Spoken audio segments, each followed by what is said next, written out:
Senior صحافی اور تجزیہ کار جاوید چودھری کے مطابق ہمیں ایران امریکہ جنگ کے نتیجے کو سمجھنے کے لیے دوسری جنگ عظیم کا مطالعہ کرنا ہوگا۔ جرمنی نے مارچ 1945 میں شکست ماننا شروع کر دی تھی۔ ہٹلر برلن میں اپنے انڈر گراؤنڈ چیمبر میں چھپ گیا۔ جرمن فوج پسپا ہو چکی تھی اور اتحادی یورپ کا قبضہ واپس لے چکے تھے، لیکن جاپان ہار ماننے کے لیے تیار نہیں تھا۔ وہ مشرقی محاذوں سے اتحادیوں کو مسلسل ٹینشن دیتا چلا جا رہا تھا۔ ہندوستان اس جنگ کا مرکز تھا۔ انگریز کو باہر سے جاپان اور اندر سے تحریکوں کا سامنا تھا۔ صاف محسوس ہو رہا تھا جاپان کسی بھی وقت ہندوستان پر قابض ہو جائے گا۔ دوسری طرف امریکہ کے پاس اسلحہ اور فوجی ختم ہو چکے تھے۔ یہ مزید جنگ افورڈ نہیں کر سکتا تھا، لہذا ہر قیمت پر جاپان کا سرنڈر چاہتا تھا۔ 1945 کے شروع میں مین ہیٹن پروجیکٹ سے اطلاع آئی، ہم نے دنیا کا پہلا ایٹم بم بنا لیا ہے، بس ٹیسٹ باقی ہے۔ واشنگٹن میں 27 اپریل 1945 کو ٹارگٹ کمیٹی کا اجلاس ہوا اور جاپان کے 17 شہروں پر ایٹم بم گرانے کا فیصلہ ہو گیا۔ مین ہیٹن پروجیکٹ سے رابطہ کیا گیا، جواب آیا ہم فوری طور پر 17 بم نہیں بنا سکیں گے، جس کے بعد ہدف کو 17 سے 5 کر دیا گیا۔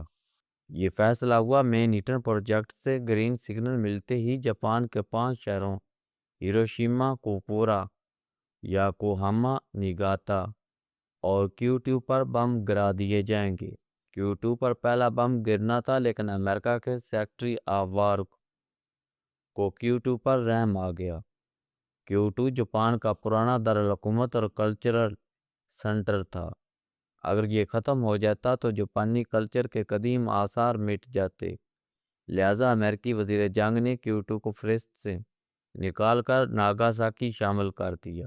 امریکہ نے اس کے بعد جاپان کو سمجھانا شروع کیا۔ یہ اسے ایٹم بم کے بارے میں بتاتا رہا، لیکن جاپان کو اپنی فتح کا یقین تھا۔ یہ آگے بڑھتا رہا، یہاں تک کہ 16 جولائی 1945 آ گیا۔ امریکہ نے اس دن پہلا کامیاب ایٹمی دھماکہ کیا اور دنیا کی پہلی ایٹمی طاقت بن گیا۔ امریکہ نے اس کے بعد اپنے جوہری بم ٹوکیو سے 1500 کلومیٹر کے فاصلے پر موجود اپنے جزیرے تینن پر شفٹ کیے اور حملے کی تیاریاں شروع کر دی۔ ہیروشیما ان کا پہلا ٹارگٹ تھا۔ 6 اگست 1945 کی صبح ہیروشیما پر پہلا ایٹم بم گرا دیا گیا۔ یہ شیما ہسپتال کے اوپر فضا میں پھٹا، سیکنڈ میں درجہ حرارت 3000 سینٹی گریڈ تک پہنچا اور شہر عمارتوں، پلوں، سڑکوں اور انسانوں سمیت پگھل گیا۔ آدھے گھنٹے میں 80,000 لوگ ہلاک ہو گئے، جبکہ زندہ بچ جانے والے پوری زندگی موت کی دعا مانگتے رہے۔ جاپان کو اس کے بعد دوبارہ سرنڈر کی دعوت دی گئی، لیکن جاپانیوں نے خون کے آخری قطرے اور آخری گولی تک لڑنے کا اعلان کر دیا۔ لہذا امریکہ نے 3 دن بعد 9 اگست ناگاساکی پر دوسرا ایٹم بم گرا دیا۔ 75,000 لوگ پہلے منٹ میں ہلاک ہو گئے، جبکہ پورا شہر راکھ کا ڈھیر بن گیا۔ جاپان کو صورتحال کی نزاکت کا اندازہ ہو گیا، اس نے فوراً ہتھیار ڈالنے کا اعلان کر دیا۔ 15 اگست 1945 کو سرنڈر کے ڈاکومنٹ پر دستخط ہوئے اور یوں دوسری عالمی جنگ ختم ہو گئی۔ ہم اگر آج جنگ عظیم دوم کے آخری لمحات کا تجزیہ کریں تو ہم امریکی ٹیکنالوجی اور جاپان کے جذبہ حریت کی داد دیں گے۔ ہم تسلیم کریں گے جاپان نے جنگ لڑ کر دکھا دی اور امریکہ نے پوری دنیا سے اپنے ٹیکنالوجی کی قوت منوا لی، لہذا دونوں جیت گئے۔ لیکن اس جیت پر ہیروشیما اور ناگاساکی کے 2.5 لاکھ لوگ قربان ہو گئے۔ ان بیچاروں کا کیا قصور تھا؟ یہ 2.5 لاکھ لوگ خوش قسمت تھے، وہ پلک جھپکنے سے پہلے دنیا سے رخصت ہو گئے۔ اصل امتحان زخمیوں اور بچ جانے والوں کا تھا۔ وہ پوری زندگی روتے اور آہیں بھرتے رہے۔ ہم انسان عقل اور جذبات کا مجموعہ ہیں۔ عقل آخری سانس تک انسان کو بچاتی رہتی ہے، یہ سے بتاتی رہتی ہے دنیا میں سروائیو کرنا سب سے بڑا کمال ہوتا ہے، جبکہ جذبات پوری زندگی معمولے کو شہیں سے لڑاتے رہتے ہیں اور جنگ میں ہر مرتبہ بیچارہ معمولہ مارا جاتا ہے۔ ہمیں یہ بھی ماننا ہوگا طاقتور لوگوں اور بڑے ملکوں کی انا بھی بڑی اور طاقتور ہوتی ہے۔ یہ جب زخمی ہوتی ہے تو پھر یہ درندے بن جاتے ہیں یا ڈائنوسار کی طرح چھوٹے جانوروں کو پایوں تلے کچل دیتے ہیں۔ امریکہ نے 1945 میں یہی کیا تھا۔ اسے جب محسوس ہوا اس کے پاس ہتھیار، بارود اور جوان کم پڑ گئے ہیں تو اس نے ڈائنوسار کی طرح چھوٹے جانوروں پر پاؤں رکھ دیا، اور اسے یہ کرتے ہوئے یعنی شرف انسانی سے نیچے آتے ہوئے چند منٹ لگے۔ اللہ معاف کرے میرے منہ میں خاک، 2026 میں بھی یہی ہوگا۔ امریکہ نے 250 سال لگا کر خود کو ٹیکنالوجی، طاقت اور رسائی میں سپر پاور بنایا ہے۔ یہ دوسری جنگ عظیم کے بعد سے دنیا کو مسلسل پیغام دے رہا ہے، آپ کا قدرتی وسائل میں گلف ہو جائیں، فوج اور ایریا کے لحاظ سے روس بن جائیں، سویلائزیشن، ایجوکیشن اور سٹیبلٹی میں خواہ یورپ ہو جائیں، یا پروڈکشن اور ٹیکنالوجی میں چین ہو جائیں، لیکن آپ میرا مقابلہ نہیں کر سکتے۔ جنگل کا ہاتھی صرف میں ہوں۔ لیکن پھر اچانک ایران جیسا کمزور ملک اس کے سامنے کھڑا ہو جائے اور یہ اس کی طاقت کو چیلنج کر دے تو پھر ڈینوسار کیا کرے گا؟ آپ اگر ڈونلڈ ٹرمپ ہوں تو آپ کیا کریں گے؟ یا آپ کا نام اگر امریکہ ہے تو آپ کا کیا ایکشن ہوگا؟ آپ بے شک جواب نہ دیں، لیکن پاکستان پچھلے 2 ہفتوں سے مسلسل یہ جواب دے رہا ہے۔ ہم نے افغانستان کو بار بار سمجھایا، یہ باز نہ آیا، تو پھر ہم نے کیا کیا؟ ہم نے افغانستان پر حملہ کر دیا اور ہم مسلسل حملے کر رہے ہیں۔ کیوں؟ کیونکہ افغانستان جیسا کمزور اور پسماندہ ملک دنیا کی واحد اسلامی نیوکلیئر پاور کو مسلسل دھمکا رہا تھا۔ ہم یہ بےعزتی برداشت نہ کر سکے اور افغانستان میں گھس گئے۔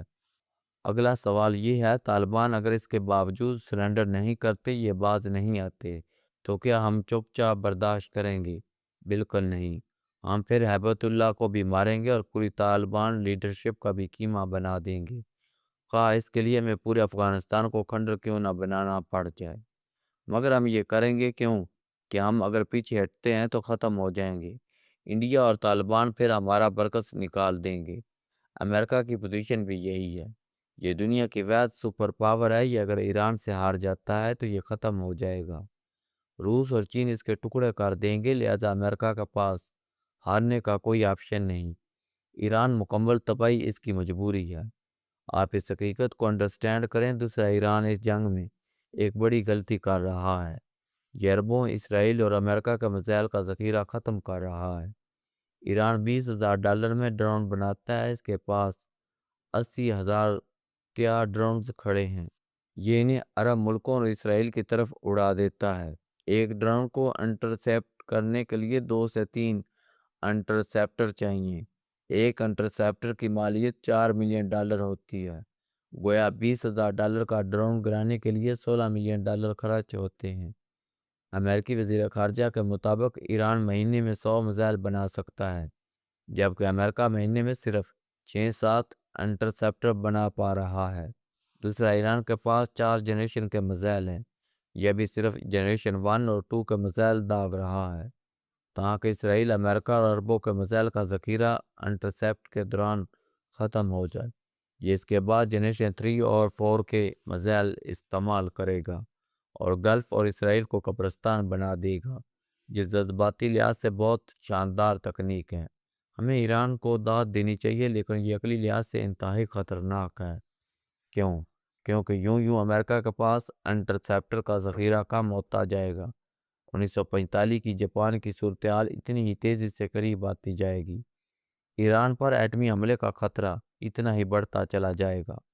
یہ یاد رکھیں، امریکہ اور اسرائیل دونوں کے پاس شارٹ لیول کے ایٹم بم موجود ہیں۔ یہ جنگ ختم کرنے کے لیے انہیں استعمال کرتے دیر نہیں لگائیں گے۔ زیادہ سے زیادہ ڈونلڈ ٹرمپ اپنے آپ کو اس سے الگ کر لے گا۔ یہ نیتن یاہو کو آنکھ مار دے گا اور یہ ایران پر 3-4 چھوٹے بم گرا دے گا، اور اس کے بعد ایران میں جاپان سے 10 گنا بڑی تباہی آ جائے گی۔ ہمیں یہاں ایک اور نقطہ بھی سمجھنا ہوگا۔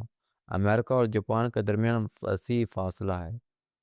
ایران اور امریکہ کے درمیان بھی ٹھیک ٹھاک دوری ہے۔ امریکی تباہ کاری کے اثرات سے بچ جائیں گے، جبکہ عرب ریاستیں بالکل ایران کے منہ پر ہیں۔ یہ براہ راست ایٹمی تباہ کاری سے متاثر ہوں گی، جس کے بعد گلف کی رونقیں ہمیشہ کے لیے ختم ہو جائیں گی۔ عرب شاہی خاندان بھی گلف میں نظر نہیں آئیں گے، اور اگر خدا نخواستہ اس جنگ کے دوران ایران نے ایٹم بم بنا لیا تو اسرائیل کے علاوہ عرب ریاستوں میں موجود امریکی بیس اس کا ہدف ہوں گے، اور اس صورت میں عرب برباد ہو جائیں گے۔ لہٰذا اس جنگ میں ایران جیتے یا امریکہ، نتیجہ اسلامی دنیا کے خلاف ہی نکلے گا۔ یہ ختم ہو جائے گی جنگ کے بعد۔ اگر امریکہ اور اسرائیل کامیاب ہو جاتے ہیں، اس کا 99% چانس ہے، تو پورے عالم اسلام کو اسرائیل کو تسلیم کرنا پڑے گا۔ یوں اسرائیل گریٹر اسرائیل بنتے دیر نہیں لگے گی، اور یہ ہمیں چن چن کر مارے گا۔ اور اگر ایران کامیاب ہو جاتا ہے تو پورا عرب قبرستان بن جائے گا، اور عراق سے لے کر عمان تک راک عراق نظر آئے گی۔ لہٰذا ہمارے پاس بچاؤ کا صرف ایک ہی راستہ ہے، پورا عالم اسلام اکٹھا ہو، ایران کو سمجھائے، یہ امریکہ کو فیس سے منگ دے، امریکہ جیت کے ڈنکے بجائے ڈونلڈ ٹرمپ خود کو پیس کا چیمپئن ڈکلیئر کرے، اور یہ جنگ فوراً بند ہو جائے۔ عالم اسلام اس کے بعد خاموشی سے نیتن یاہو اور ڈونلڈ ٹرمپ کے جانے کا انتظار کرے۔ یہ دونوں اپنے آپ کے لیے کافی ہیں۔ اسرائیل نیتن یاہو سے شدید نفرت کرتا ہے، جبکہ ڈونلڈ ٹرمپ امریکہ میں اکیلا ہو چکا ہے۔ امریکی نظام تیزی سے اس کے خلاف کھڑا ہو رہا ہے۔ ان دونوں کو جنگیں بچا رہی ہیں، یہ جان بوجھ کر جنگ چھیڑ لیتے ہیں تاکہ عوام کی توجہ بٹی رہے۔ ایران کی خاموشی کے بعد یہ اپنے عوام کا ہدف بن جائیں گے۔ دوسرا، مسلم برادری اکٹھی ہو، یہ جوائنٹ ڈیفنس کا فارمولہ بنائے، مسلم نیٹو تخلیق کرے اور ذاتی مفادات سے بلند ہو کر سوچی۔ یہ اب صرف اس صورت میں بچ سکتے ہیں، ورنہ دوسرے صورت میں ہمارے ختم ہونے اور اسرائیل کے غلام بننے کا وقت آن پہنچا ہے۔ امریکہ کے اشارے پر اسرائیل چند بم گرائے گا اور ہم ختم ہو جائیں گے۔ امریکہ کے پاس اس کے علاوہ کوئی آپشن نہیں۔ یہ ہر صورت جنگ جیتے گا، خواہ اس کے لیے اسے تہران کو ہیروشیما اور اصفہان کو ناگاساکی ہی کیوں نہ بنانا پڑے۔ اور یہ جنگ ہر گزرتے دن کے ساتھ اس طرف بڑھتی چلی جا رہی ہے۔ لہذا زیادہ بغلے نہ بچائیں، عقل کو ہاتھ ماریں اور اپنے انجام پر توجہ دیں۔ دوسرا، سعودی عرب نے جون میں ہمارے ساتھ دفاعی معاہدہ کیا تھا۔ یہ ایگریمنٹ اسرائیل کے خلاف نہیں تھا، ایران کے لیے تھا۔ لہذا کل سعودی عرب کے وزیر دفاع نے ہمارے آرمی چیف کے ساتھ ریاض میں ملاقات کی۔ اس ملاقات کا مطلب ہے ہم بھی اب اس جنگ سے زیادہ دن تک باہر نہیں رہ سکیں گے، اور یہ ہمارے ساتھ پورے عالم اسلام کے لیے خطرناک ہوگا۔